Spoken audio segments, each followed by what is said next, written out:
Bom dia, quinto ano, tudo bem? Nossa aula de ciências de hoje nós vamos falar sobre a Lua e outros corpos celestes menores do que os planetas, menores do que o Sol, tá bom? Ainda se falando em sistema solar, certo? Vamos começar então pela Lua, mas antes de falar da Lua, a gente precisa falar sobre os satélites naturais. Bom, satélites naturais são astros que giram em torno de outros astros maiores do que eles, tá? Então, vocês vão ver no mapa mental de planetas que eu vou deixar para vocês que a partir da Terra, todos os planetas terão pelo menos um satélite natural, tá? Então, o que acontece? A Terra, pelo tamanho dela, né, nós temos um satélite natural que gira em torno dela, chamada Lua. Marte tem 2, Júpiter tem 60 e tantos. Tem bastante, que Júpiter é enorme, né? Então, a partir da Terra, todos os planetas do sistema solar têm satélites naturais, tá bom? Eles também não emitem luz, eles não têm luz própria, assim como os planetas, tá? Então, como que a gente consegue enxergar eles? Eles também refletem a luz do Sol, assim como os planetas, tá certo? Bom, então vamos falar especificamente sobre a Lua, que é o satélite natural da Terra, certo? Ela é rochosa, composta, então, ela tem um solo firme, né, composto de rochas. A atmosfera dela é muito fina, extremamente fina. Então, o que acontece? Quando um meteoro passa pela atmosfera dela, já automaticamente entra em contato ali com o solo, dá um impacto no solo lunar, tá? Esse impacto forma o quê? As crateras.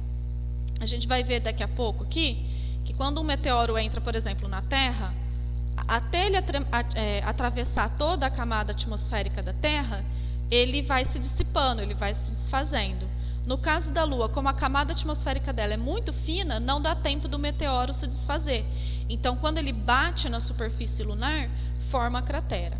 E como a Lua não venta, não tem gravidade, não tem essas coisas que tem aqui na Terra, essas crateras ficam, elas não se desfazem, tá? Então fica aqueles buracões assim. Por isso que a gente, quando vê a Lua, vê um monte de buraco, um monte de sombras, vamos dizer assim, né? Que bate a luz do Sol, aquele buraco, aquela cratera vai formar uma sombra, tá? Bom, ela demora aproximadamente um mês para dar uma volta em volta da Terra, tá certo? Aproximadamente um mês porque, na verdade, são 29 dias e meio. Então, por isso que a gente coloca aí aproximadamente um mês para dar uma volta completa em torno da Terra. Então, a Lua, ela tem dois movimentos. Ela tem um movimento de rotação, ela gira em torno dela mesma, e ela tem um movimento de translação, só que o movimento dela de translação é em torno da Terra e não em torno do Sol. O que vai acontecer? Conforme a Lua vai andando em torno do Sol, aí sim a Lua vai acompanhando, tá? Mas a Lua não faz uma órbita em volta do Sol, porque ela está orbitando junto com a Terra, ok? Bom, aí o que acontece? Por causa desses deslocamentos, né? Vamos falar aqui agora sobre os deslocamentos. A Lua, ela se desloca em volta da Terra e em volta dela mesma, translação, rotação. E a Terra se desloca em volta do Sol e em torno de si mesma. Então, enquanto vai fazendo esses movimentos, Lua, Terra, vai girando ali em volta do Sol, vai girando em volta da Terra, isso acaba gerando o quê? As fases da Lua, tá? As conhecidas fases da Lua. Bom, nós temos 4 fases da Lua. Quais são elas? Primeiro, a Lua nova. Como que a gente identifica a Lua nova? A Lua nova é quando, vamos imaginar aqui, a Terra, tá? E aqui o Sol. Minha cabeça é a Lua, ok? A Lua, ela vai estar aqui, ó, entre o Sol e a Terra. Então, o que vai acontecer? A face iluminada da Lua não vai estar aparecendo para a Terra. A Terra vai estar vendo o quê? A face não iluminada da Lua. Tá certo? Então, essa é a Lua nova, ok? Aí a Lua anda um pouquinho. O que vai começar a acontecer? Vai acontecer a quarto crescente. Ela vai começar a se aparecer para nós. A quarto crescente, ela vai aparecer com o formato de uma letra C. Vai parecer uma letra C, ok? A Lua cheia, ela vai ser o contrário. Peraí, Terra e Sol. Ela vai ser o contrário. O que vai acontecer? A face iluminada dela vai estar aparecendo completamente para a Terra, porque ela está do outro lado.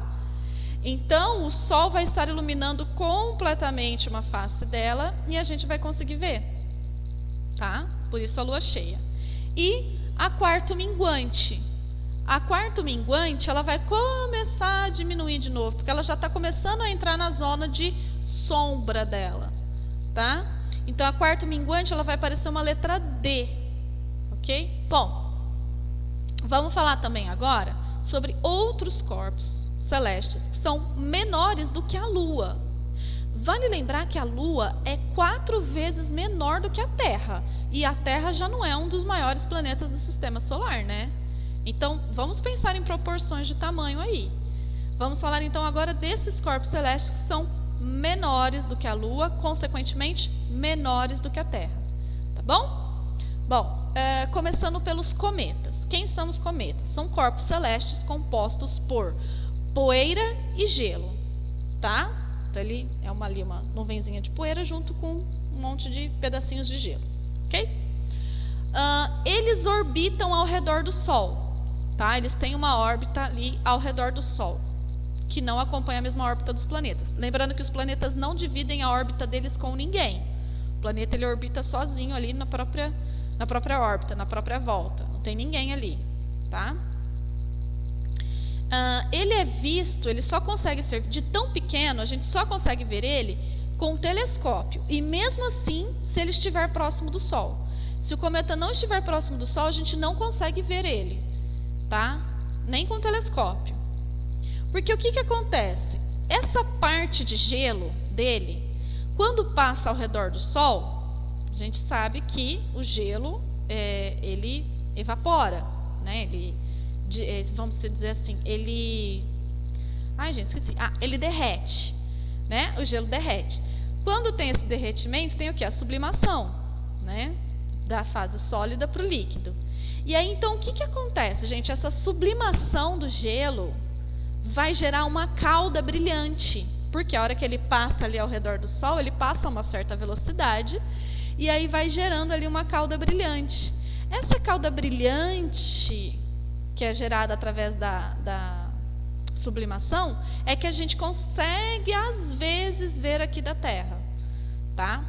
Então, é por isso que os cometas, por exemplo, o famoso cometa Halley, ele passa, acho que de 70 em 70 anos, se eu não me engano, tá? Deixa eu ver aqui, a informação está no livro de vocês, deixa eu conferir. O cometa Halley, ele passa a cada 75 anos na Terra. Na verdade, não é que ele passa a cada 75 anos, é que a cada 75 anos nossos de translação, a gente consegue visualizar o cometa Halley também passando em torno do Sol, tá? E aí, por causa dessa sublimação, ele faz uma cauda brilhante e a gente consegue ver ele passando, tá bom? Agora vamos falar sobre os asteroides. Os asteroides, eles são corpos rochosos ou metálicos, tá? Então, ou ele é composto por rocha ou ele é composto por metais. Ele é menor que a Lua, certo? E aonde ele está localizado? Onde eles estão localizados, porque não é um asteroide só, são milhares, ok? Entre Marte e Júpiter, então entre Marte e Júpiter a gente tem o cinturão de asteroides, um cinturão de asteroides, né? E depois de Netuno tem outro cinturão, que é o cinturão de Kepler, ok? Kuiper. Kepler é o outro cientista. Cinturão de Kuiper, ok? Então, entre Marte e Júpiter, nós temos um cinturão de asteroides que estão lá, orbitando. E depois de Netuno, nós temos outro cinturão de asteroides chamado cinturão de Kuiper. Tá certo? O que acontece com esses asteroides? Quando eles saem de órbita, vamos imaginar que eles vêm aqui em direção ao planeta Terra. eles escapam ali da órbita deles e está vindo aqui em direção ao nosso planeta. Quando ele entra na atmosfera terrestre, como eu disse agora há pouco, né, ele vai ser dissipado, ele vai ser desfeito, ok? Não vai existir mais. Mas, às vezes, ele não consegue se desfazer completamente, tá? Então, a gente chama ele, a partir do momento que ele entra na atmosfera terrestre, a gente chama ele de meteoro. Se ele não consegue se desfazer completamente, o que vai acontecer? Vai ficar pequenos pedacinhos de pedras. E aí, esse pedacinho de pedra a gente chama de meteorito. Tá certo? Então, quando eu falo assim, ai meu Deus do céu, um meteoro vai atingir a Terra. Gente, vários meteoros vivem entrando na nossa atmosfera terrestre, só que eles se dissipam antes de entrar em choque aqui com a superfície terrestre. Tá bom? Então, assim, o perigo é eles não se dissiparem. Só que se eles não se dissipam, são formadas pedras menores, porque uma boa parte deles se dissipou. Aí você fala assim, mas, Procimone, ele não é menor que a Terra? Por que então a gente vai ficar com medo? Porque é o seguinte, ele é menor que a Terra, só que se ele entra na atmosfera terrestre e ele não é desfeito, ele vai ser uma rocha enorme entrando aqui. Tá? Para nós ele vai ser enorme. Vamos pensar nosso tamanho em relação à Terra. É isso que a gente tem que pensar. Tá bom? Pessoal, olha só, o que acontece? Nós temos, na página 139, nós temos aí algumas fotos de meteorito, inclusive tem um que caiu no ano 2000 no Canadá. E, gente, olha isso, ele tem 5 metros de diâmetro e pesa aproximadamente 200 toneladas, tá? Isso porque ele já se dissipou, imagina se não tivesse dissipado. Bom, na página 140 e 141, vocês têm aí essa imagem do sistema solar com os planetas. Aí nós temos aqui o cinturão, né, de asteroides, onde fica também o planeta não Ceres. E nós temos o cinturão ali depois de Netuno, né, o cinturão de Kuiper, que vão ter todos os asteroides e também outros planetas anões, como Eris, Makemake, Plutão e a Haumea. Okay? Junto com o mapa mental de planetas, eu vou deixar também o mapa mental de planetas anões para vocês, tá certo? Então, hoje, na aula de hoje, eu vou deixar o mapa mental de planetas, mapa mental de planetas anões e esse mapa mental da Lua com os cometas, tá bom? E asteroides. Pessoal, olha só, agora o que acontece? Na página 144 e 145, vocês terão a tarefa de vocês. A página 144, o exercício 1 é de alternativa, tá? Ele vai perguntar aí elementos que contêm apenas no sistema solar, tá? Elementos que são apenas do sistema solar. No exercício 2, vocês têm uma tirinha para interpretar. Então, leiam a tirinha, vai ter pergunta A, B e C para responder sobre eles, falando sobre geocentrismo e heliocentrismo, tá? Aí no exercício 3 da 145 é verdadeiro ou falso. Analisem as frases e coloquem F para falsas, V para verdadeiras. Exercício 4, vocês têm um trecho aí, um parágrafo para ler, e depois terão as perguntas A e B para responder baseadas nesse parágrafo aí que vocês leram, tá bom? Tá bem tranquilo.